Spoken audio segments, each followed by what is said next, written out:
Then value creating includes meeting expectations. Sometimes just the fact of not having any issue at all makes people delighted.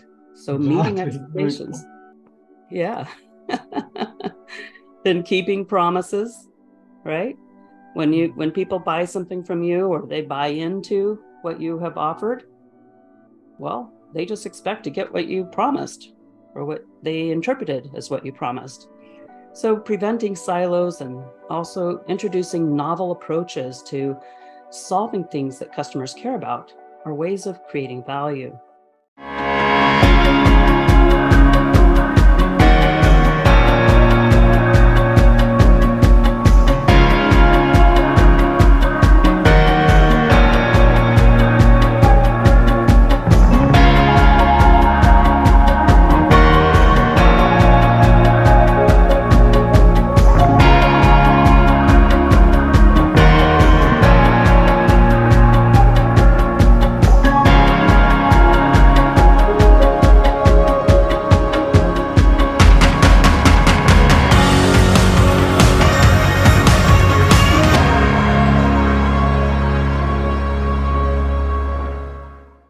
Welcome everyone for the ECXO executive sessions.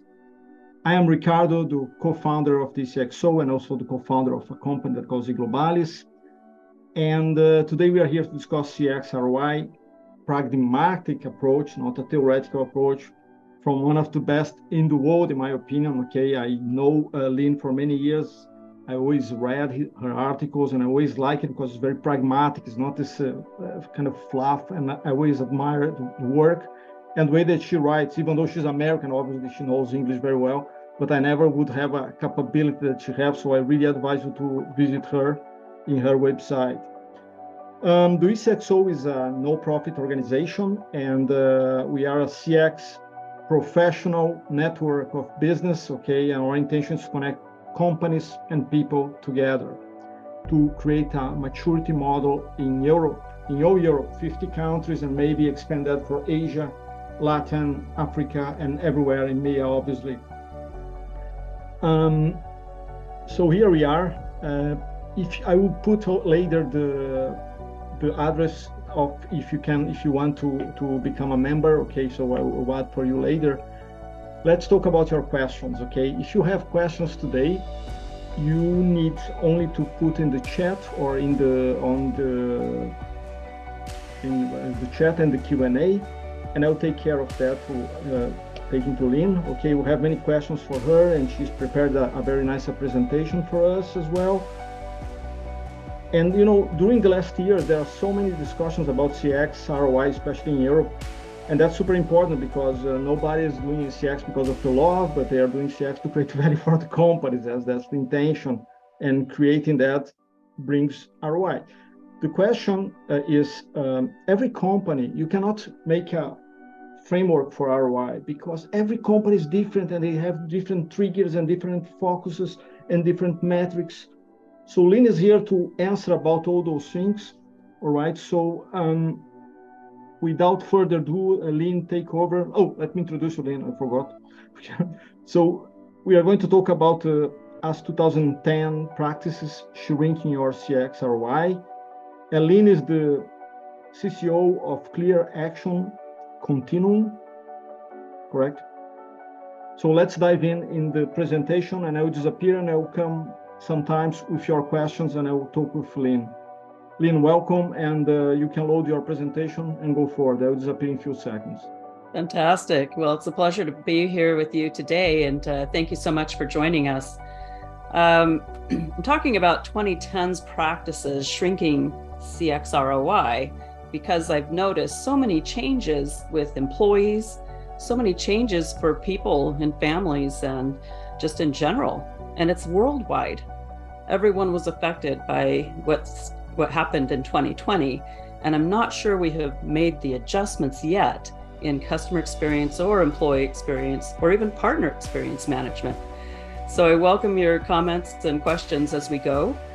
Don't necessarily wait till the end. You can ask as we go. Everything's fine for that. I wanted to give you a little bit of background about myself. My career started in strategic planning, so it kind of gave me a different angle on things to begin with. And they actually initiated a customer satisfaction initiative in 1991 at Sunoco Products. You may recognize some of the packages here that are available in European supermarkets. And I was interviewing customers all around everywhere to understand what kind of value they saw from us compared to our competitors and compared to their expectations. And we used that input in our strategic planning process for years before this customer satisfaction initiative. How many companies today are using customer perceptions of value and expectations in your strategic planning processes? I don't think very many, but we should be. So that was my start, and I was actually leading a multi-country task force to identify what should be our methodology for measuring and retaining our customers, and of course, driving more value.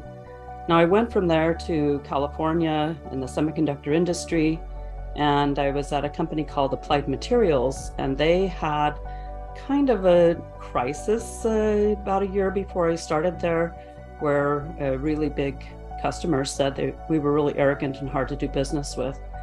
And so we felt like there was a trust issue. We were twice as big as our next competitors, and we probably were arrogant and hard to do business with. But they wanted to know how many other customers felt the same way, but we just didn't know it. So we did a relationship survey, and that kind of launched everything, because we had to make real changes in our arrogance and ease of doing business quickly across the board. So I went all across Europe, all across Asia, and Americas to make these changes happen. I became head of corporate quality there after starting out as voice of the customer.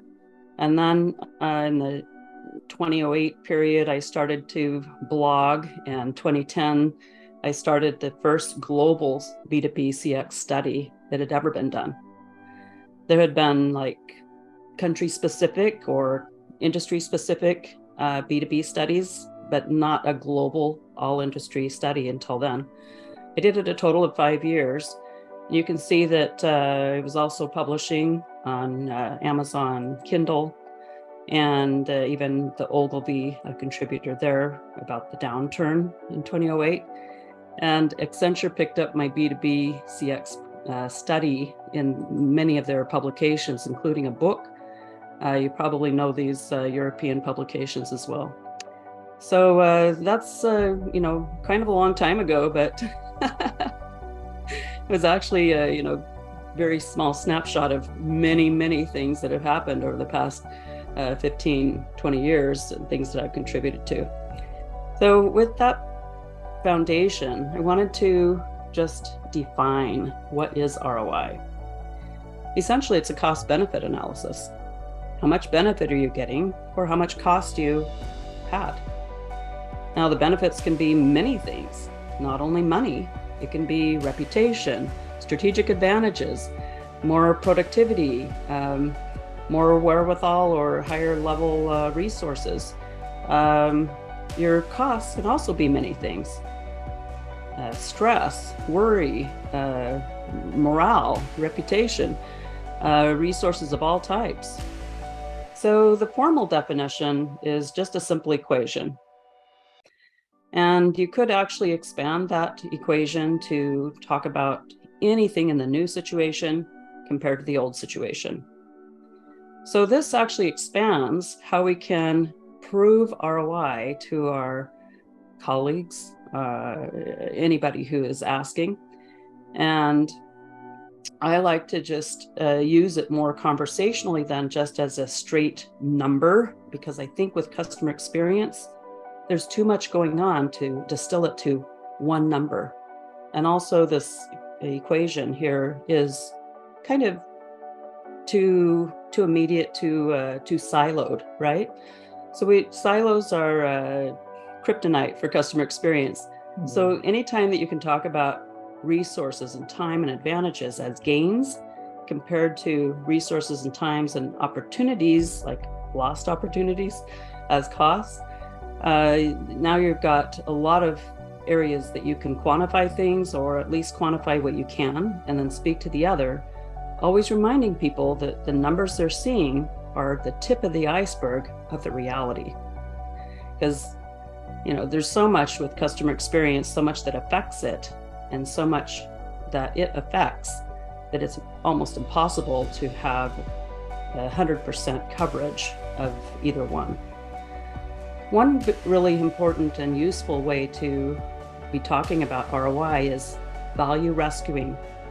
What resources are you deploying to put a bandage on a cancer? What resources are you deploying to make up for somebody's sloppiness, cutting corners, things like that? And then there's value creating. You're generating new opportunities and new value, especially for the customer, which in turn should generate value for the company. So again, we have to actually go to the root issue if we want to show sustainable ROI.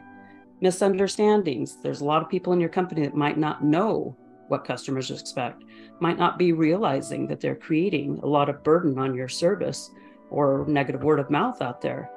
So they just don't know. Then, of course, everybody has pressures and they cut corners. A lot of times there's a lot of sloppy management and creating silos just because we can, and for a lot of selfish reasons and out of habit. Then value creating includes meeting expectations. Sometimes just the fact of not having any issue at all makes people delighted. So meeting expectations. Yeah. Then keeping promises, right? When people buy something from you or they buy into what you have offered, well, they just expect to get what you promised or what they interpreted as what you promised. So preventing silos and also introducing novel approaches to solving things that customers care about are ways of creating value.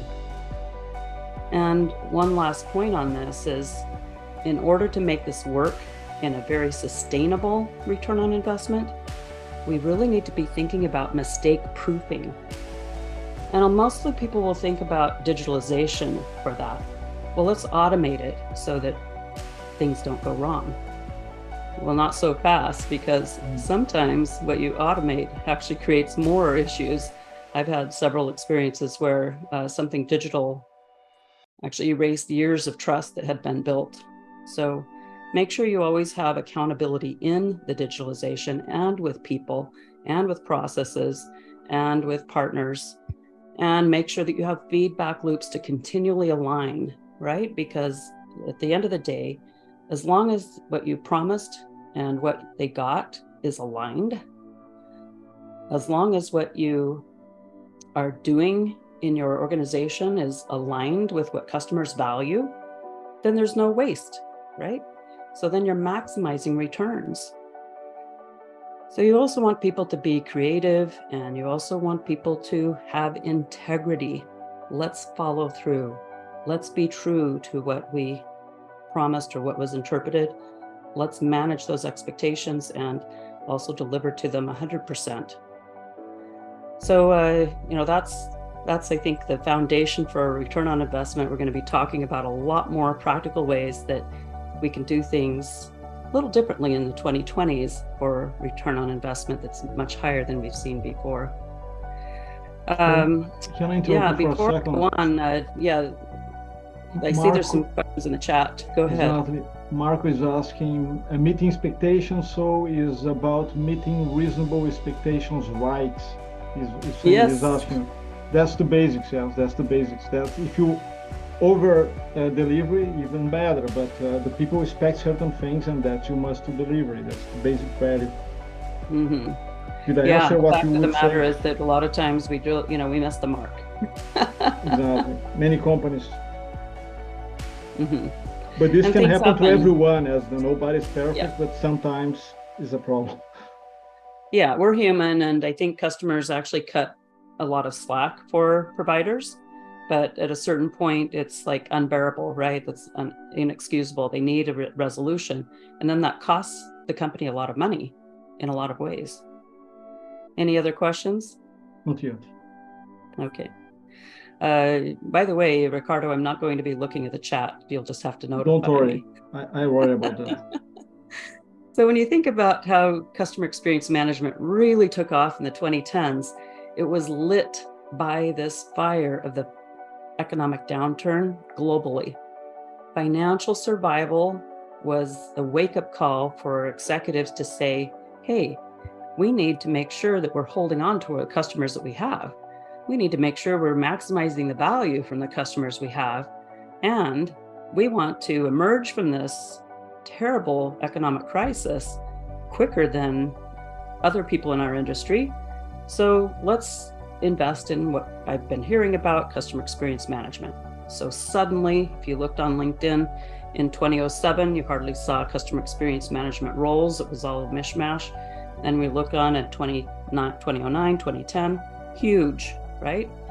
And what happened with that was an explosion of technology. Within very short years, we had a huge number of customer experience technologies of all kinds, a huge emphasis on recommending and getting people to be a brand ally, to advocate for you and expand your market share that way. And of course, because of all this investment in technology and many other things, the growth is just kind of a linear situation that the more you're growing customers and the more demand there's going to be on service. Huge pressure to move from a cost center to a profit center. So one question I have for you, talking about ROI, how much is this costing your company? Do you have a figure for all of the customer experience efforts across your company? That could be an interesting thing just to even do a sketch on a napkin, a ballpark figure. Exactly. So I don't think that many companies are right? aware. I don't think that many companies are aware of the damage created. That's the. Well, yeah, if you're going to do ROI, you need to start with a denominator, and that's the denominator. Then you need to figure the numerator. But when we turned to 2020s, everything changed. We all were affected worldwide. And also trust became a huge thing. Is this safe? What's going to happen? Do you have my best interests at heart? That has not gone away. We're still feeling the effects of these issues for trust and values. And I think that this is just a new awakening in people, that it's not just going to go away back to 2010s and 2005's time. We're in a new phase where people have different expectations and different sensitivities than they did before, especially to trust and values. Then you go to the workplace, and the fallout was respect. People didn't feel respected, and that affected every single job level, according to studies I've seen. So then that, of course, affects the supply chain even more, because there's understaffing everywhere. And that affects inflation, and so many other things go into that. And I think a lot of companies have just jumped on the bandwagon because they could raise their prices, shrink their products, skimp on quality, because everyone's doing it. But all of that is wrong. Every investor insists that a business continually increases its value in earnings per share and revenue growth.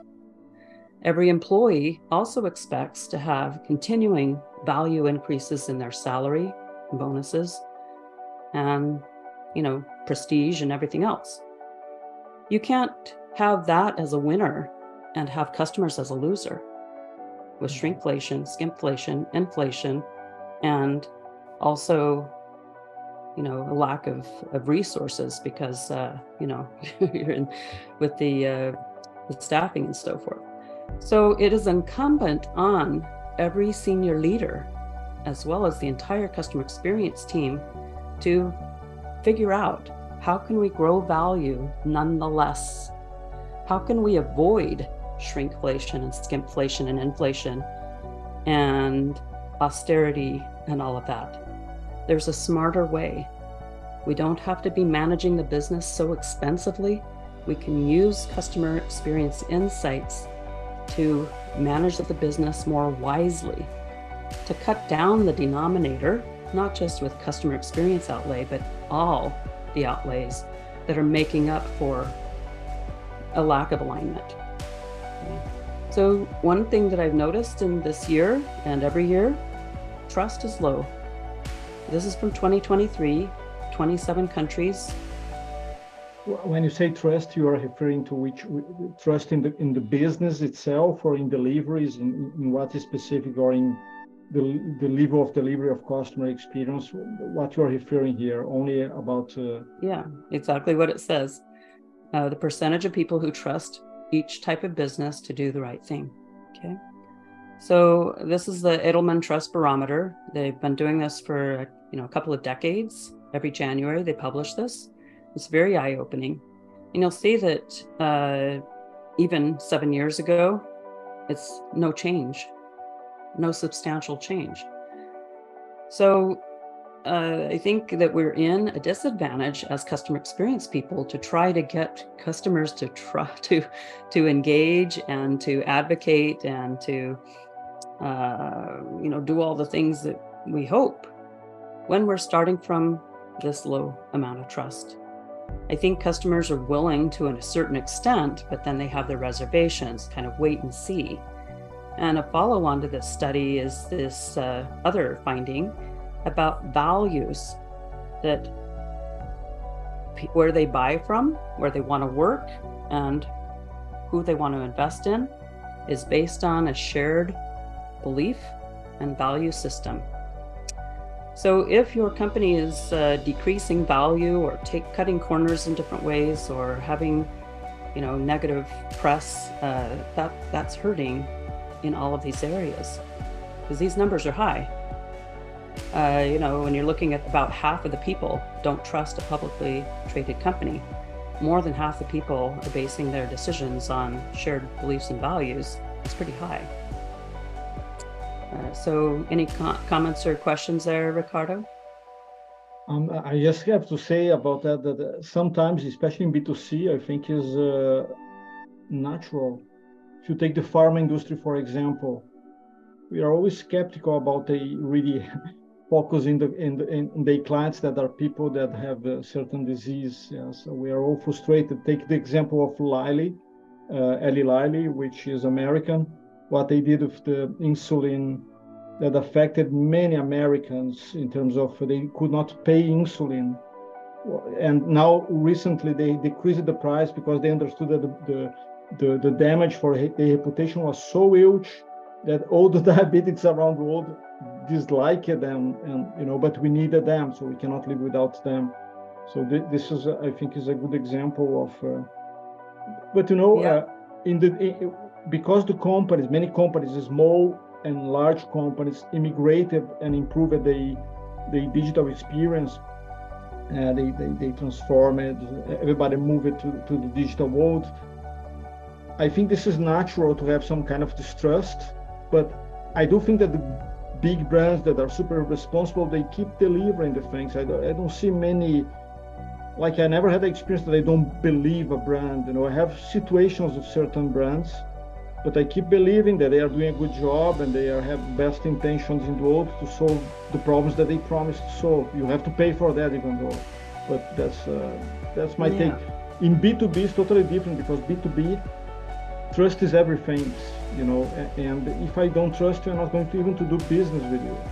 So I think there are different approaches. Yeah, but there are so many ways that a company can damage trust, and usually it's by a decision made by somebody somewhere that isn't even customer facing. Yeah, sure. I totally agree. And therefore, it's really important that we expand our view in 2020s that customer experience isn't just about engaging the customer or solving customer issues or making interactions with customers. It's also influencing the whole company to get their act together. Exactly. Let's not do these stupid things, right? Who's going to influence them? You're going to wait for corporate audit to do that, or somebody in HR? Look, you guys have the customer experience data about how much these things are costing the company, how many customers are caring about this or that. You're more influential with that data than corporate audit or HR, because everyone realizes this is affecting, the popularity of the company, their pride in being able to work there, or kind of shame and, things that happen. So we want to use customer experience insights that way. You think about how customer experience has been defined. People think of it as a department or as a technology or as programs, digital experience, what do you have? Customer relationship management, voice of the customer lifecycle management, customer data platform, customer lifetime value, monthly recurring revenue, first contact resolution, social media management, customer service and customer success, net promoter system and net promoter score, and user experience. Okay, all of those are tactics. All of those are methods. None of them is absolutely essential. There's many, many ways to get there, and you can have any kind of mix that makes sense for you. And some of these things are completely optional. You don't even have to do all of them in order to be successful. Exactly. But what we're seeing now is more true. The customer experience itself is what customers' realities are. What are they perceiving as their realities? And what are their expectations? Because expectations are based on what your sales and marketing put out there, your value proposition. Expectations are also based on what they've experienced in other industries. So we've seen a lot of that. Also what they've heard from other people, right? Mm-hmm. Reviews, social media, friends and family, whatever. Yeah. So there's two things to manage: realities and expectations. And that's what the customer experience is. And I have a question.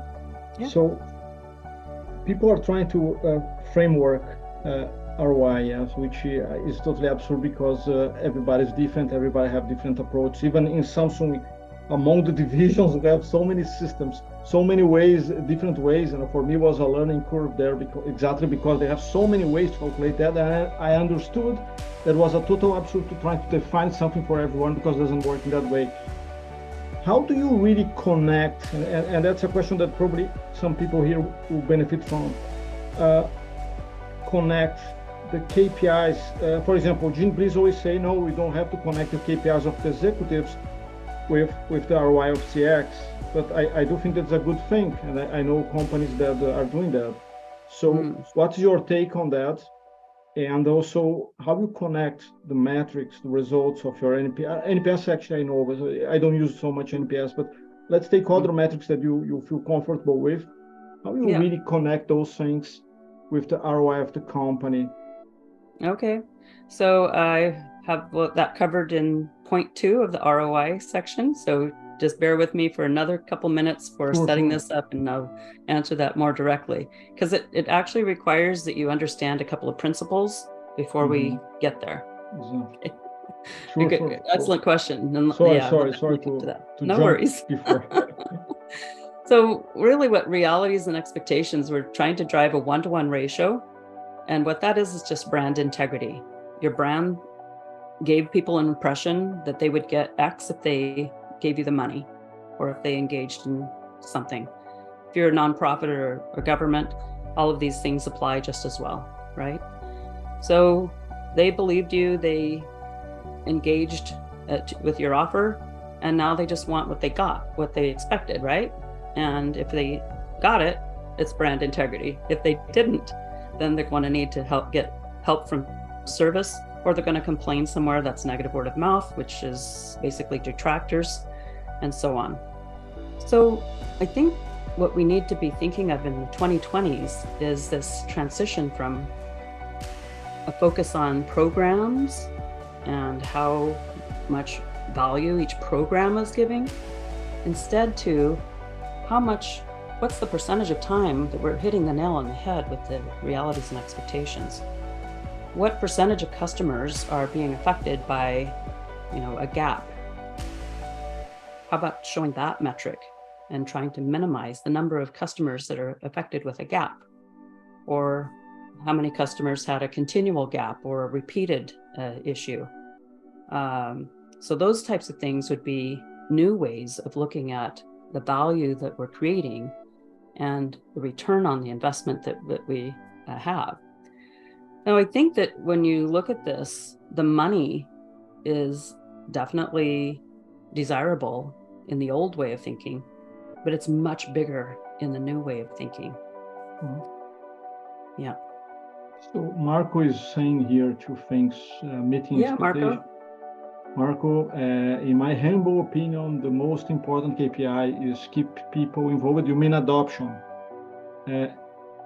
Questions to Lynn, why aren't departments like marketing, sales, customer services, and CX heavily aligned? Why they are heavily aligned? Mm-hmm. Depends on the company, but that's a good question as well. Exactly what I'm talking about here. So you have expectations out there. Even you don't have any survey, you didn't even really do marketing, customers have some kind of expectation. When you do have surveys and marketing, then you're upping the ante, there's even more expectations. So who's managing these expectations? Who's collecting these expectations? And where are these expectations, insights going? On the other side of the coin, so two sides of the coin, you have the realities that customers actually experienced, okay? And when it was a one-to-one ratio, then it's the brand integrity. So what's missing in customer experience management today is making sure that this is how we run the business based on the expectations. So engaging all the different groups, Marco, is just as you suggested, in owning these expectations and the delivery of value exactly to those expectations, no gaps. So that's a mindset that I don't think many companies have established, that you guys over there in legal, you guys in safety and facilities and engineering have to close the gap. So things that you caused that are creating a burden on the customer service, or negative comments in the survey or social media or wherever, those need to go back to these originators in the non-customer facing groups, as well as your partners and suppliers and facing groups, to get to the root of those things and resolve them, stop them from happening anymore. Yeah. This requires a certain mindset and discipline among management for what are we trying to do with customer experience. It's not an add-on. It's not just bandages thrown on, diseases. It's a way of being sensible in the way you're managing your business. Yeah, that's interesting. So obviously many companies have change requests and they are complaining about different things to change certain things. And obviously nobody's perfect and they cannot deliver all the requests from customers. But I think with cloud solutions from 15 years ago, I think we can solve things much faster. So I think how do you manage the situation that you have a problem, to solve problems for the customer more than really solving the problem in the spot, because time to solution the measurement is sometimes you cannot solve the things in the spot, and that's majority of cases, especially in technology. So yeah, I do think that the technology itself is helping, because cloud, you can make updates. You have a problem, you solve right away. You can solve in China, not giving the same update in the US. It's very cool, very good. And companies are doing their best, in my opinion, at least in B2B, to solve client problems. Obviously, you always will have problems. You always have change requests, and you always have customers that are not adopting because it's complex and this and that. But that's part of the business life. Yeah? So I don't see the thing so negative in terms of people are caring, they care. At least the companies that have the right conscience and the right culture of customer experience. What's your thoughts about that, Lynn? Yeah, so there's two main things that need to be done in customer experience. Well, three. One is managing expectations better. So you don't have to do everything that the customer wants. Some things are not really viable. Some things are not really in their best interest after all. Some things really aren't what is the forte of your company. So we need to be more forthright, more proactive in our communications to manage the expectations. And some of these things will require patience on everyone's part, but managing expectations is one part of the equation. Another part of the equation is educating more people in the company about these expectations. I believe that we've been a little too siloed with how we share VOC and especially customer comments, and how we analyze and present comments in more actionable and compelling ways that really help people to empathize, to adopt, and to feel a sense of urgency to get to completion on actions that address root causes. So these are usually skills that are kind of missing with the customer experience team and or people that should be acting on these things. And then thirdly is segmenting your customers in a wiser way so that you're not having to be all things to all people. It's impossible to address every single request, as you suggested, Ricardo. But if you have a very clear idea of who are your core growth customers, who are your real ideal customer profile, and how do you want to be perfect for them as much as humanly possible so that you can own that market share. It's hard for anybody else to share the market, to steal away the market share of your ideal customers, because you have catered your CX management to be almost perfect to that.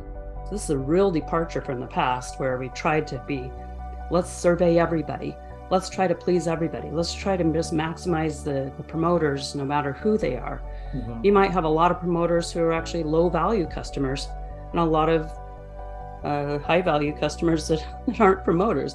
Who knows, until you've actually looked at it and be very clear about how you need to be targeting different things and reporting different things and compelling action to completion on those things based on that value.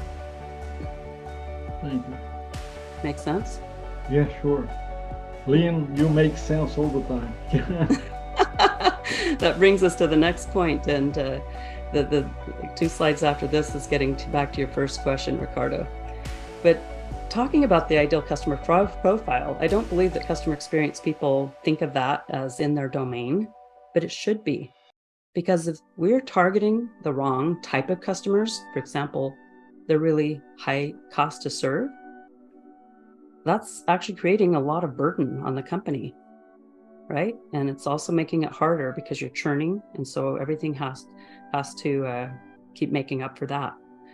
So the expectations part of this equation is owned by marketing and sales for the most part. Business development is usually in charge of figuring out the ideal customer profile, but they're doing it in a silo. They're usually not comparing notes with operations. And then the realities are delivered by operations and everyone else, right? All these decisions and policies that your legal team and your finance team and your engineering team and on down the line, that adds up to what the customer gets, either as they purchase something, as they're, in their whole journey of getting it, or when something goes wrong. The policies and collective stuff from those people at headquarters plays into whether they're getting a resolution in a timely way or at all when they have an issue. So we really can't excuse anybody, even procurement, from customer experience responsibility. Everyone needs to know you're contributing to costs and you're contributing to value. Yeah, so that's a few things about that. Yeah, and that's a really tough thing to get. I see companies here in Germany specifically, companies that they talk very nicely about CX, but in the end of the day, they are totally siloed. People are not talking to each other. Marketing is a kind of elite of sales, and operational is the bad guys delivering the things and making the mistakes. You don't have a picture, one picture of one perception about company. but you have many, and that becomes a mess when you have this situation that the company is not one. There is a question here for you. First, Nigel is making a commentary. Start with the question, who do you want as a customer? As if, now is Martin, as if I were limited to only meeting the expectations of my customers, I probably won't do any innovation. That's true. That's true. And to illustrate that, can I just say something? To illustrate that, we worked in the past, my company, we worked with SAP exactly because of that, because they stagnated and they have the need to acquire millions of companies in cloud, exactly to get innovation again inside the company, because they lost the ability to do that. But that's another issue, just to illustrate what you are saying here. So that's, I think, is a very fair commentary. What is your thoughts about that? Well, expectations are a moving target. There's always new expectations because there's always innovation happening somewhere. It's like the carrots. Well, don't misinterpret what I'm saying here, that you're meeting expectations. Customers expect that value is going to increase, not that you have the same old stuff from 10 years ago. They also want to see new things. So it's all built in. But think about this. This top line, Promoter A group, kind of looks like the more lucrative target segment. So usually business development would choose that one as the ideal customer profile. However, when you look at the cost to serve for Promoter B group, that's much less. And so actually you're creating more earnings per share, less drag on marketing and sales budgets to make up for the churn that's happening from all that cost. It's actually smarter to go with Group B in this situation. Now, you might also have, they might not all be promoters. You might have a mix of things, but the frank message of this slide is that we're looking in silos. We're not really comparing notes, and we're not joining it together to look at the whole picture of which target customer group is more lucrative overall, because the cost to serve is being ignored in most cases. They just don't know. They haven't had that conversation. So if you're looking at the ROI of this particular new angle on customer experience management for the 2020s, the costs are, you've got to do the forecasting together, right? So however much that costs, probably not that much. You have to manage expectations of customers better, right? So marketing and sales needs to make sure that they're keeping it real. They need to be accountable for making sure that things are not overpromised, and that, you know, what they get promised is what the company can deliver. So they might not actually know that if they haven't had these conversations, if they're doing things in a silo. And of course, managing the realities, right? Ops and everyone needs to be managing the realities. So there's a cost to that. However, the gains are huge. Fewer inquiries to service and other places in the company. That means less remedies, less escalations, less returns, less refunds, all of that, less staffing for the service organization and all the technologies that go along with that. It's huge, right? So fewer inquiries is hugely valuable in the top line here. Less churn, massively valuable. Less negative word of mouth. When you have less negative word of mouth, then it means that your marketing dollars go further, because they're not having to make up for all that noise out there. Yeah. Make sense? Yes, sure. And I have a question for you. Yeah. So we're speaking about a great scenario that we don't have silos. Imagine that somebody doesn't have silos, but the truth is everybody's siloed in certain level. You know, I don't see, like I trying to see, as you are speaking, I'm thinking to myself, did I see a company in the Samsung group that they are not siloed, even though they belong to the Samsung group? No, I didn't, because they have different challenges in different levels in the operational, all that. And in the US, I also observed the companies, and I don't think nobody today is not siloed. There's no perfect company. We are trying to reach that's that's the ideal situation. But we are not there yet, and many companies are siloed. Even Apple, Apple control every communication. Also, what's your thoughts about that? There is a perfect example.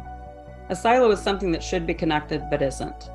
So silos exist because of specialties and accountability. Like, for example, I don't want just one software to do everything, because I know that there's certain things that, this PowerPoint can do that Excel doesn't. I don't need them necessarily combined. I just need them to be connected, right? So that that it's not like learning a whole new ribbon or, the controls or being able to export or import. They're connected in a useful way, right? So that's what we mean by silos. Wherever it should be connected, it is. And wherever there's not, then it's a dysfunction. No, but the hypothetical thing that we all say in customer experience, all thought leaders and all practitioners and all people really leading that we have to break the silos. I wrote about that 10 years ago, I think. And there is no company in the world that's not siloed. That's the sad truth. Well, I think even families and so forth have silos. We always have to be working on it, right? How do we have better communication? How do we make the left hand know what the right hand's doing? It's a constant quest. It's like brushing your teeth, going to the doctor, whatever, getting petrol in your car. There's always going to be a need to have effort on it. Petrol in your car, maybe not, because you are moving. ROI things, so I'm at the time. And I want to have the conversations, but can you also allow me a little extra time, maybe, or else go for it. We are here. Yeah. So when you're identifying the core growth customers, you can use a template like this. And in fact, there are templates like this that I have for almost any topic that I write about or talk about or teach about. And I call it masterminds. So you can take a look at ClearAction Masterminds if you're interested in that. But here, the idea here is that your service and operations people would know about cost to serve. Marketing and sales knows a lot more about revenue potential.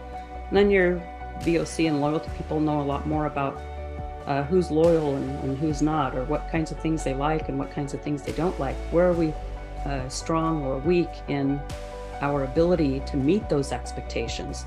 You really need to have a meeting of the minds of all three of these groups in order to identify that sweet spot. What's the intersection? Who are your true core growth customers? Who should you be your real ideal customer profile and top customer segment?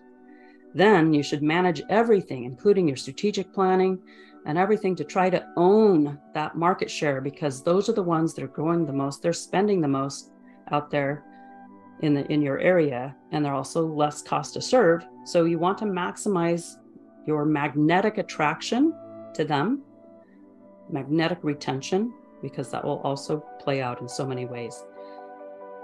We should not ignore and give a bad experience to everyone else, but what we should be doing is the whole job for at least one group in the company, instead of doing one part of a persona of a part of a journey here and one part of it over here. It's just too helter-skelter, it's too fragmented, and it's too narrow for the kind of ROI that our executives and our customers and our investors actually expect.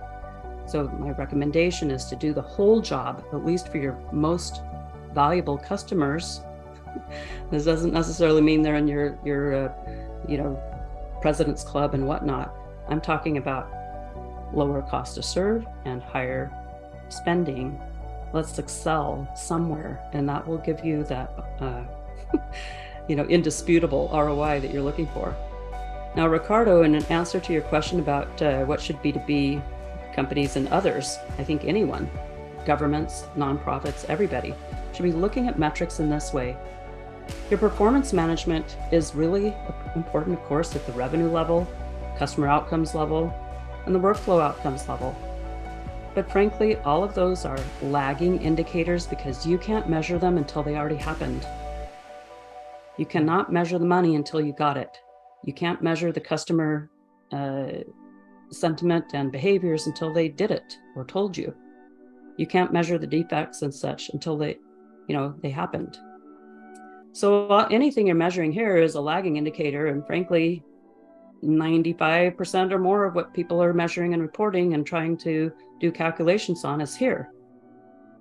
What you need to be doing is going down a level further to your workflows that are producing those faults, When you have a failure of your workflow, either it's not timely, it has some kind of defect, it has some kind of, gap, that means you need to go back to your workflow and really, buckle down there. And this is something that I found every single P&L, every single support function could focus on.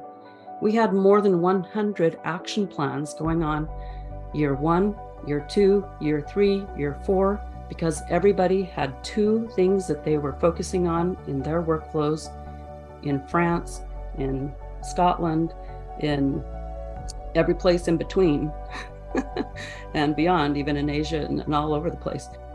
So this is what I was doing when I said I got the relationship survey and I went around the world to make sure people had an action plan addressing the root cause that's associated with a correlation analysis of the index, whatever you're using, effort score, promoter score, health score, whatever you're using as an index.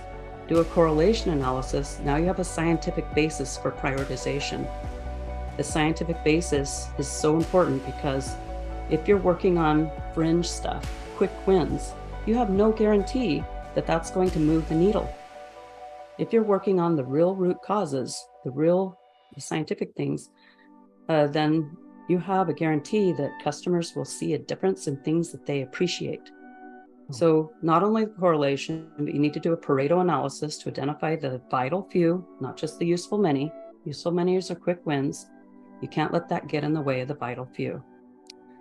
When you have the vital few, then you have to get a small group together from different groups so that they can do a 2-hour exercise to zero in on the real root cause. Why is this happening? Why is that being allowed? Why is this happening? You have these different viewpoints from different functional areas. Within a very short time, they will get to the true root. Then your action plan needs to insist that you're addressing the root and that you're following through with high visibility. So these are your leading indicators, and I call them customer critical factors. And this gives you the flexibility that every single group can identify their own customer critical factor as a predictor of what customers will experience as outcomes, because these outcomes are what the experience is, and then how their sentiment and behaviors will change to affect your revenue and profitability and market share. Okay. So the key here is you need to use voice mining to track success, self-monitor to the customer critical standards, and focus on customer critical factors. You get people focusing, even the top management, on customer critical factors. What's our progress there? Instead of just revenue or recommendations, now you're focusing where you can actually action it. This is what I mean by don't put your bonus on revenue or a score. Put the bonus on the customer critical factor progress level. We did this, and we could dock the management by 50%, or actually reward them 50% more if they did an excellent job. And I tell you, I was surprised by how hard people work to make sure their customer critical factors were stellar every year. So we did it, and we saved our customers millions of hours, millions of money. We saved ourselves millions of hours and money by focusing on customer critical factors instead of these customer outcomes and financial outcomes. Of course, we were tracking them. We wanted to do it side by side with what the heck are you doing about it? And this is what's missing in 2010's CX practices. So what do you have to do? You have to do voice mining, self-monitoring. Self-monitoring means you don't have to ask people for a survey for every damn thing. It's too ridiculous. That's a great if someone point. Has a problem, Yeah. If I had a problem and I called you, I've already done self-service. I've already listened to your Muzak for 35 minutes. And now I had to repeat the numbers that I just keyed in so that you know that I am me instead of some fraudster that would be willing to do all of that just so that I can claim to be someone else. Okay, so I'm already really fed up. Now, can I interrupt you just for a second? Then if you ask me a survey that is not helping the situation, right? So we need to do less surveys on those things. Yes, go ahead. Can you share some examples of customer critical factors? That's a question from Suzanne Bach. Mm-hmm. Yep. So that's anything that you have in your workflow that is a mistake proofing point, right? So if your problem is that customers say you're not responsive, that you don't have the on-time performance that they're expecting, you need to go back into your workflow and figure out where is that bottleneck that's creating a hang-up, right? Where is the point before that bottleneck in one of those process steps? You can track how well are we getting that 100%, because if we get that 100%, we have a guarantee that there's never going to be a lateness or unresponsive. So you have to go back to mistake proof a step before that point that's creating that bottleneck. So there was one example I can share with you from a group in, they were serving Samsung and LG with skyrocketing growth over there in Korea. And so the field service people were being hired right and left to try to meet the needs of the customer. But the field service people, of course, were kind of green. They didn't really have the experience and the expertise, and customers were really angry. They said they're causing more trouble than they're solving. So when we did this root cause analysis, they identified that they needed to do more job shadowing as part of their action plan.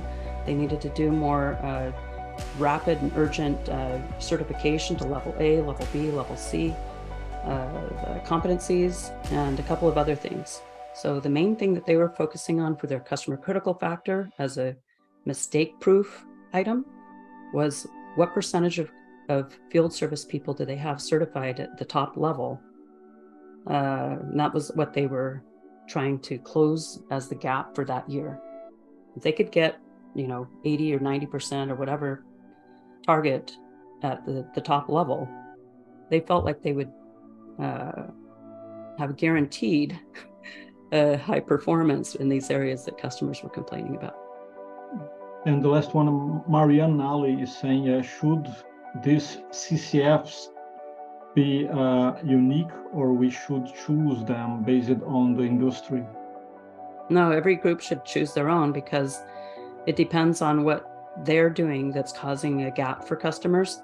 So what we did was we took our annual relationship survey, and these days you could actually do data mining, the same type of usefulness. But we created a separate cut of the data for the group in Spain, a separate cut of the data for the group in Italy, a separate cut for all down the line. And for each cut of the data, we ran the correlation analysis separately. So they knew what their key drivers of loyalty were that they owned. We also showed them the cost. How much is this costing us? And we invited them to contribute in what is this really costing. So there you're getting the buy-in. People are just amazed at the amount. That can't stand. And they also knew that we were telling the customer that we were going to give them a progress report in 6 months' time or 9 months. And nobody wanted to be embarrassed about that. And they had their bonus associated with it. So for all these reasons, our customer critical factors were absolutely powerful. And this is a lost art. It's something that was kind of popular to do. And in fact, we were maybe a little bit rare to do this in the 90s. But now with so many other distractions, it's gone by the wayside with all this kind of superficial stuff, relatively speaking. Yeah.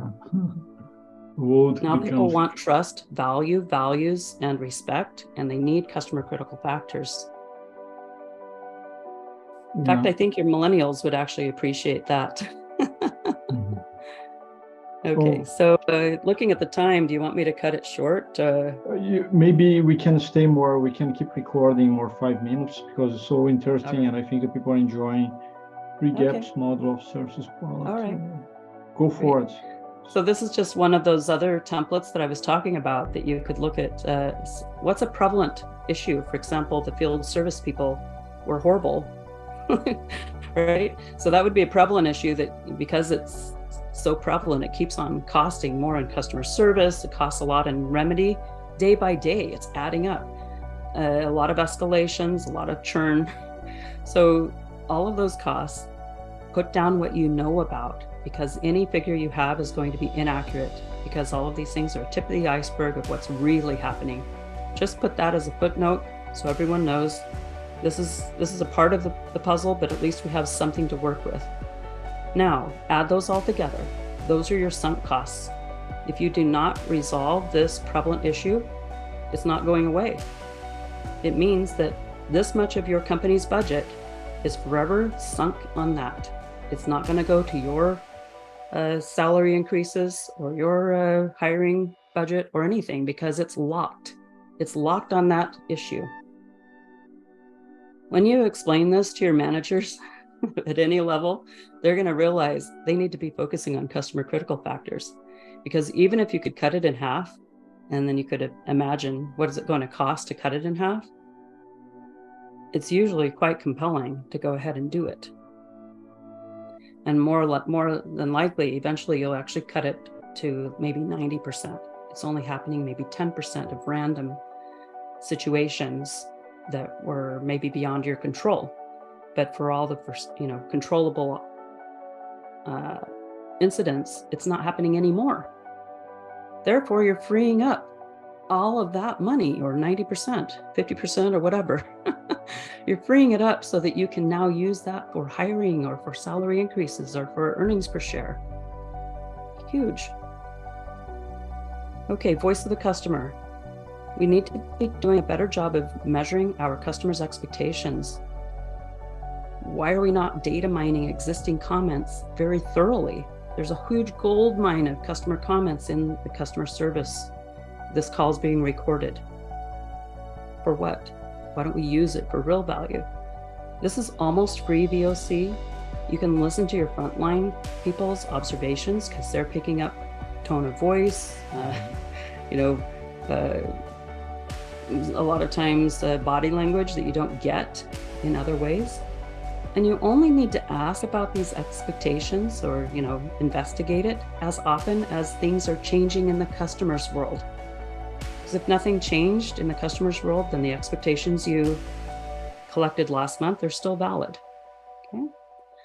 Then on the reality side, why aren't we data mining more operational? Like if I call you, you can tell if I have a calm voice at the end of the call. I'm, actually laughing a little bit. I'm going to recommend you. You don't need to ask me. You've got it. We have the technology. Why aren't we using that? Allow people to give feedback anytime, anyway. Then you can minimize how many times you're asking about, would you recommend it or did you like it or whatever? Yeah. Plus you have the customer critical factors that you're focusing on instead of trying to measure, did Johnny do a good job? Did Jack and Frederica do a good job? So this is the cost and this is the gain. Okay. I'm just giving you a few starters. There's probably a lot more costs, a lot more gains that you could zero in on, but start somewhere and you can see that the gains will outweigh the costs. Yeah. Number 4, customer service. Go yeah, I only have 5, right? So this one and one more, and that's it. So you have value rescuing. How much churn was prevented by your customer service coming to the rescue? Is customer service getting recognized for that? Is the executive team valuing for that much money? They should be. That's ridiculous. Any other organization that was generating that much saving for the company would certainly be parading that. But customer service has been kind of looked at in a different angle, and we're missing this out. We're missing out on it.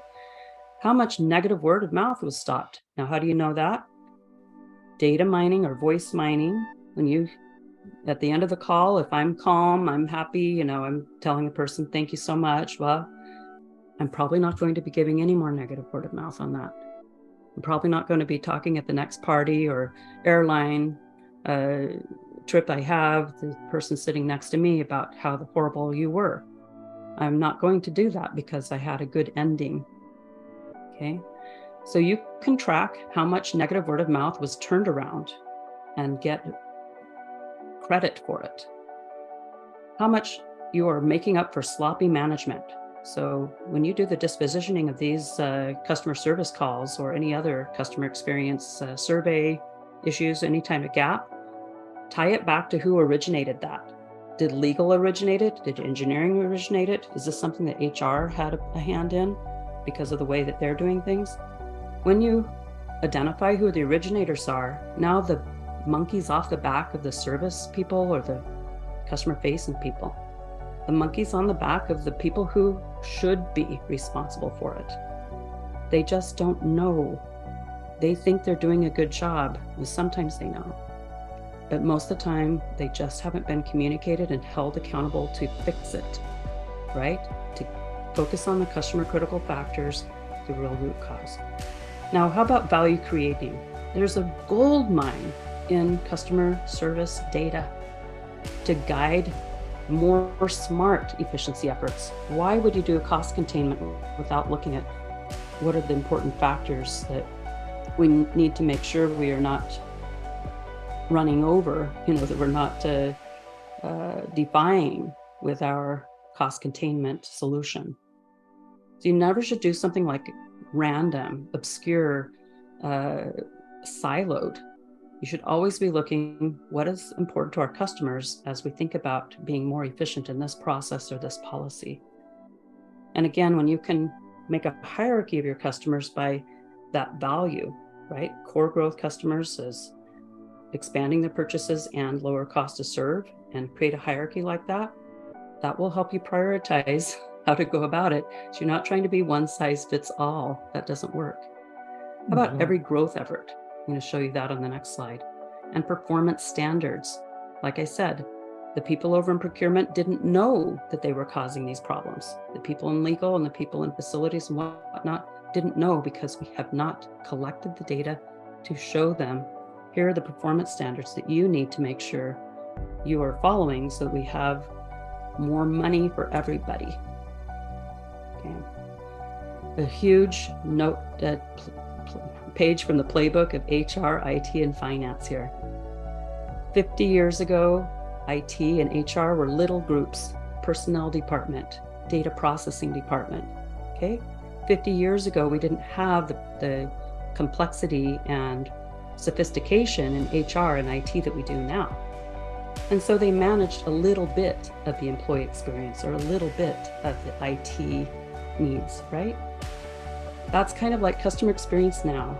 Now, I don't want to baby that, and I know I'm being too general because customer experience does a lot, but we are not doing the influence stuff for every work group that I've been trying to point out to drive the values, the respect, the trust, and the value, to avoid shrinkflation and skimpflation and inflation, right?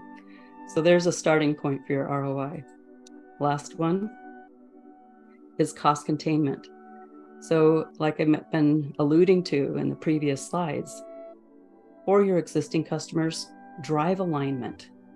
Make sure that everyone understands, here's the standards that this expectation set, this group of customers with their expectation has this and this group that. Nowadays, we do our personas and segments way too splintered. It's great for if you're doing marketing campaigns so that you can be very specific to a certain role or certain vertical, but that's not useful for your non-customer facing people. You need to do segmentation a little bit differently so that they can align on just 2 to 4 overall things. Am I helping or hindering simplicity that is so important to our main customers? Am I helping or hindering timeliness that's so important to our second group? When they can just narrow it down to 2 watchwords like that, then they can be thinking about every action, every handoff, everything that they're doing in strategy. Is it contributing to the expectations and closing the gap for top customer group A and top customer group B? But we haven't helped them to do that because we haven't figured it out yet. So you can look at my stuff about expectations personas and or ask me about it. Stopping the issues, preventing the issues. I mentioned that. We talked about the ideal profile for entering new markets or entering new, ethnicities or whatever, an existing market. Business models, what's in it for the customer. I've been in a lot of meetings when I was in corporations to discuss different pricing, warranties, rebates, guarantees, whatever. And very rarely did we consult customer data and customer insights to help guide those decisions, and it probably hasn't changed now. Making sure everything is agile and also putting the culture first on any mergers. It just floors me when I see the big consultancies models and they put step 14 is culture. No, step 1 is culture, right? Because culture means, customer-centric culture means that customers are at the center of your thinking and doing. So if you've already thought through everything and then step 14, now you're trying to be customer-centric, no, it's never going to work, okay? So that's what I've got for you today. I appreciate you taking a little extra time, and also I really appreciated the comments and questions. Thank you very much. It was an excellent presentation. Thanks a lot, Lynn. How do people can reach you? Yep, right here. So please keep in touch. You can email me or message me on LinkedIn. All right. Thank you so much, everyone, to stay here so far. We appreciate it. We are going to post this presentation in 1 or 2 weeks, maybe a bit more, but we are going to do that. Thank you for your time. Have a lovely end of week and weekend, and a great summer for everyone because it's super hot here. Ciao, ciao, everyone. Bye-bye. Thank you, Ricardo. Thanks, everybody. Thank you. Keep in touch. Bye-bye. Thank you, Lynn.